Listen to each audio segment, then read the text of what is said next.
მოგესალმებით, თქვენ უყურებთ მორიგ ჩემს ვიდეოს, როგორც იქნა დავბრუნდით YouTube-ზე ამდღიანი პაუზის შემდეგ. ძალიან გაგვეწელა პროექტი, რაც რა ვიდეოც დავდეთ ბოლოს, მაგრამ ჩვენზე არ იყო დამოკიდებული ყველაფერი. დაიგვიანა რაც ყველაზე მთავარი არის დუგებმა შემანქანაზე რა. რითიც პირველ რიგში უნდა დავიწყოთ უსაფრთხოების კარკასის დამონტაჟება მანქანაზე. მოკლედ სადღაც ოქტომბერში მაქვს მგონი ნათქვამი არ მახსოვს, უბრალოდ ოქტომბერში შევუკვეთეთ სადღაც დუგებიდან, რაღაც გარკვეული პრობლემების გამო დაიგვიანა ამ ყველაფერმა. და 8 თვის შემდეგ როგორც იქნა პირველი ნაბიჯი გადავდგით რა, ანუ რეალურად გვინდოდა რომ მოგვესწრო 2025 სეზონისთვის, მაგრამ ფიზიკურად ვერ მოვასწარით იმის გამო რომ დაიგვიანა. ხედავთ უკვე ჩვენს მანქანას კადრშიც, უსაფრთხოების კარკასი როგორც იქნა დამონტაჟებული არის. და უკვე გადავდივართ შემდეგ ეტაპებზე რა. ამ ყველაფერს უკვე დავჯდებით ესე, ეხლა გემრიელად რა გეგმები გვაქვს, როგორ გვაქვს, რას ვაკეთებთ, რას ვაპირებთ, ყველაფერს მოგიყვებით. როგორც იქნა მოკლედ დავიწყეთ უკვე განვაგრძეთ ჩვენი პროექტი. ახალი ვიზუალი გვექნება ჩვენს მანქანაზე, განსხვავებული Euro 26 იქნება და რაც ძალიან მახარებს, იმიტომ რომ ყელში ამოვიდა უკვე როკეტბანი რა. ძრავსაც შეეხება. M4 აღარ გვექნება. M4 გადავიდა უკან მანქანას, რასაც ხედავთ. ომიკო ფანჩულიძის მანქანაა. ომიკომ ჩადო ჩემი ძრავი. და ჩვენს მანქანაში Euro 26-ში იქნება უკვე 2J-ი რა. ყველანაირად ახალ სეტაპზე გადავდივართ, ანუ მანქანასაც სულ სხვა კუთხით ვამზადებთ, ანუ ბევრად გაუმჯობესებული იქნება. როგორც ტექნიკურად, ასევე ვიზუალურად, ანუ ყველაფრით რა, მაქსიმალურად ვცდილობ, რომ ყველაფერი დავხვეწოთ და 2026 სეზონზე ბევრად ან ბაივოი რეჟიმში წამოვიდეთ რა. თან ძალიან მონატრებული მაგდრებთ, იმიტომ რომ ერთწლიანი პაუზა გამომივიდა თითქმის. რაც შეეხება ისევ Euro 26 რატო გადავწყვიტეთ? ანუ ბევრი კითხვა მქონდა მაგასთან დაკავშირებით, რომ Euro 26 რატომ? ჯერეთი რომ Euro 26-ით დავდიოდით და უკვე ეს პლატფორმა, ასე რომ ვთქვათ, შესახორცებული გქონდა. მეორე მთავარი ფაქტორი ის არის, რომ ძალიან მომწონს რა Euro 26-ი როგორც ვიზუალურად, ესევე სამართავად რა. მქონდა ვარიანტები, თუნდაც ერთ-ერთი ვარიანტი იყო, რომ მეც GT 86 ამეწყო, მაგრამ სამწუხაროდ ის მანქანა გაუშვით. წარსულს ჩაბარდა. ჩვენი Euro 26-ი, ვინც არ იცით, ჩამოვიყონეთ ამერიკიდან. წინა ვიდეო ვისაც არ გინახავთ, შეგიძლიათ გადახვიდეთ, ნახოთ. და ანუ ზოგადად კი დაბალი წლოვანების არის, მაგრამ შეგვიძლია იმ შემთხვევაში ძველი ავტომობილის ჩამოყვანა თუ მოვამზადებთ სპორტულად ასე. ხელობრივად მანქანა მზადება შეჯიბრებისთვის და გვაქვს უფლება რომ განვაბაჟოთ და განბაჟება სიმბოლურად ხდება სადღაც 1000 ლარი დაგვიჯდა რა. ანუ ერთ-ერთი მთავარი იმაზე გვაწუხებენ არ გვასწიან ვიდეოს ჩაწერას. ну რაც შეეხება ძრავზე ვთქვით რომ 2J-ი იქნება. ეხა უკვეთავთ 2J-ის ნაწილებს. ჩვენი ძრავი ანუ მაქსიმალურად მინდა რომ იყოს ანუ ძალაც ნებისმიერ აი რაც დაგჭირდება ყველანაირად ჩვენ სურვილებზე იყოს დამოკიდებული. რამდენი ცხენიც გვინდა ასე რომ ვთქვათ იმდენი იყოს და მთავარი ფაქტორი რომ უბრალოდ არ გაფუჭდეს მარტივად. ეს ცოტა წარმოუდგენელი რაღაცა ისეთ წნეხში უწევს ჩვენ ძრავებს მუშაობა, მაგრამ ყველანაირად ვეცდებით რომ ძალიან კარგად და კარგი ნაწილებით დაზვერილი ძრავი იყოს რა. რაც შეეხება დუგებს, დუგების გვიყენია ირეკოს ფირმის, ჩამოვიტანეთ პოლონეთიდან. განსხვავება ის არის, რომ ბევრად მსუბუქი არის ჩვენ სტანდარტულ დუგებთან შედარებით, რასაც საქართველოში ვიყენებთ ხოლმე რა. წინა ჩემი ყვითელი Euro 26-ი ვინც იცით, საქართველოში იყო ის დუგები, ასე რომ ვთქვათ, დამზადებული და დამონტაჟებული ჩვენ მანქანაში და ანუ იგივე დუგები აღარ გამოვიყენეთ.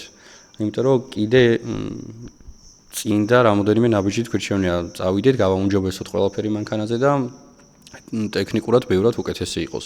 ეხლა უკვეთავთ ძრავის ნაწილებს, 2J-ის ნაწილებს და აუცილებლად გვჭირდება დაკიდების სისტემა, რაც ამჟამად არ გვაქვს და სავარაუდოდ გამოვიყენებთ FEAL-ის დაკიდების სისტემას ან ну მაგაზე ვშელობ, სიმართლე გითხრათ რა, ან კავე ან FEAL-ი.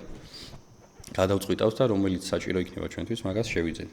მთავარი ფაქტორი რა არის? რაც ყველაზე მეტად მაინტერესებს და ვერ გადავწყვიტე რა, აუცილებლად დააკომენტარეთ რა ფერზე შევღებოთ ჩვენი Euro 26, იმიტომ რომ ძალიან დიდ ფიქრებში ვარ და ძალიან დიდ ბრძოლებში ვარ მაგასთან დაკავშირებით.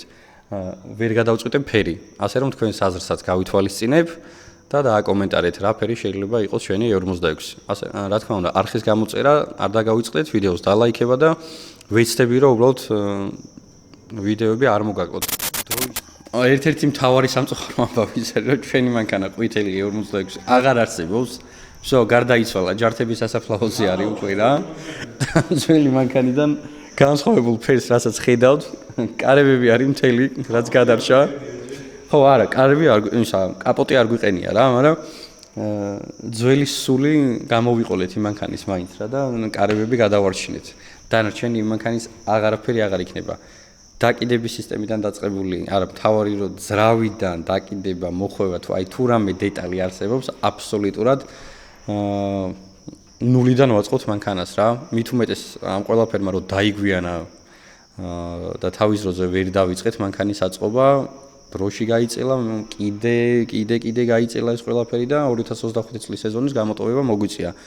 რაც ძალიან სამწუხარო არის, იმიტომ რომ ყოველთვის მნიშვნელოვანი არის სპორტსმენისთვის ტონუსში ყოფნა, ვარჯიში და მოგვიწევს ამ ყველაფრისთვის ორმაგად შრომა, ძალიან ბევრი ვარჯიში და ძალიან ბევრი დრო ამისთვის უნდა გამოვყოთ რა. რომ ისევ, რა თქმა უნდა, ძველ ფორმაში და პირიქით უფრო უკეთეს ფორმაში ვიყოთ ამ ყველაფრისთვის. ახლა ვიზუალურად დაგათვალიერებთ, თუ გაინტერესებთ ჩვენი მანქანა. მოკლედ ძველი კაპოტი აყენია, ახლა მანქანას ეს დროებით უბრალოდ ფიბერის რაც გამოვიწერეთ, ბოდიკიტი სრულად არ აყენია, ახლა ჩვენ მანქანაზე სალონშიც აბსოლუტურად ყველაფერი ახალი ვიყიდეთ.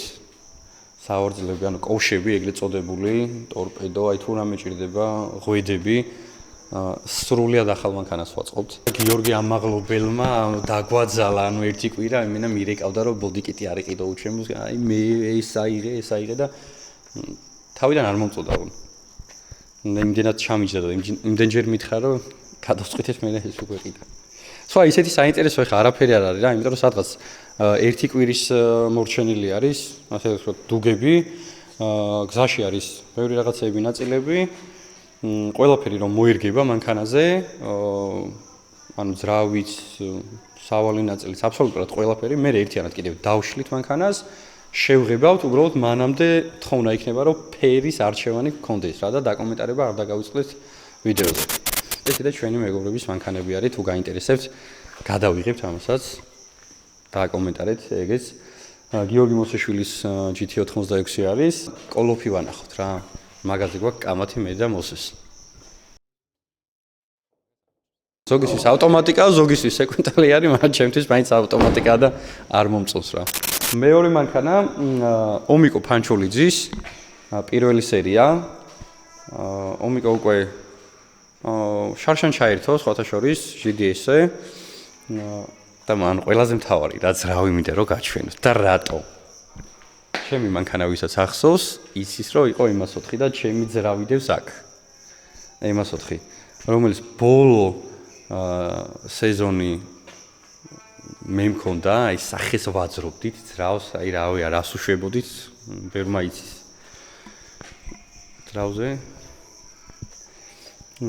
და ეხა ომიკოსთან დევს გიჟივითა რა ეხლა მე გადაარტყი დაქოქე ის რეალე მოდი ჩააქრე დაისვენე რა არანაირი პრობლემა არ აქვს ჯანზია კატასტროფულ ჯანზია ხოძია მთლიანად მანქანა ზრავს რავი ან ეს ხე არ არის მაგრამ მაინც დავაკაკუნოთ აქ სადმე არაფერი არ მოვიდეს მე ამ ვიდეოს მე იმდეს ვაქებ და იმდენჯერ ვაქე ის რავი რომ რავი ანუ ომიკოსაც ძალიან მოწონს და ტურბო ყოველთვის ჩემი აზრით აი არჩევანია რა მე როცა ტურბოზე გადავედი ანუ იმდენად მომეწონა რომ თქვი არასოდეს აღარ დავბრუნდები ატმოსფერულ ძრავზე ბევრად სასიამოვნო სამართავია ბევრად ისეთი ტექნიკური სამართავია რომ ანუ მუშაობა გიწევს მანქანასთან და უფრო ანუ ამ ყველაფერს გრძნობს რა და შენ თვითონაც უფრო გსიამოვნებს რა სულ ეს იყო ჩვენი ვიდეო საინფორმაციო ვიდეო იყო მინდოდა მომეწოდებია თქვენთვის ის ყველაფერი რა პროცესში არის ჩვენი მანქანა რას ვაკეთებთ რას ვაპირებთ მანქანაზე ამ ყველაფერს უკვე ვიდეოებიდანაც ნახავთ და შევხვდებით უკვე შემდეგ ვიდეოში.